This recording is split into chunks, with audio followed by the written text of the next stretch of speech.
سوال ساتھی پوچھتے ہیں کہ شیخ فدیہ کتنا ہوگا، پیسوں کی شکل میں یا راشن کی شکل میں دیا جا سکتا ہے، اور کیا رمضان سے پہلے بھی یہ چیز ہو سکتی ہے یا نہیں؟ بھائی ہاں یہ الگ مسئلہ ہے. مریض کی طرف سے کسی کے روزے چھوٹے ہوئے ہیں تو دیکھیے جو اگر چھوٹے ہوئے روزوں کا ہے تو اس کا تعلق اس سے نہیں ہے. کس سے؟ رمضان سے. رمضان سے نہیں ہے.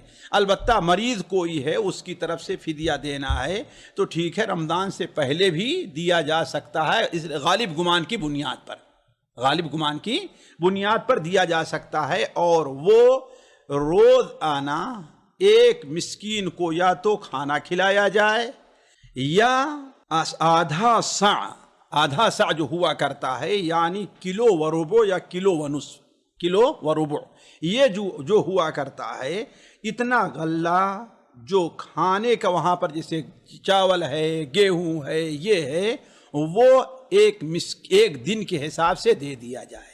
ایک دن کے حساب سے دے دیا جائے.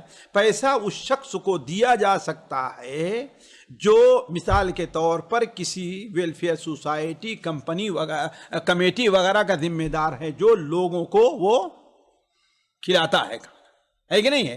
لیکن جس کو آپ دے رہے ہیں اسے نقدی شکل میں نہ دیں. کیوں؟ اس لیے کہ وہ اسے بطور نقد کے استعمال کر جائے گا اور وہ کھانے میں استعمال نہیں کرے گا. اس لیے کہ فدیتم طعام، یہ قید آئی ہوئی ہے شریعت کے اندر. شیخ صاحب یہاں یہ بھی واضح کر دیں کہ کیا یعنی مسکین کو جو کھانا کھلانا ہے ایک وقت کا یا ایک دن کا کھانا کھلانا؟ نہیں، ایک وقت کا ہے، ایک وقت کا کھانا ہے.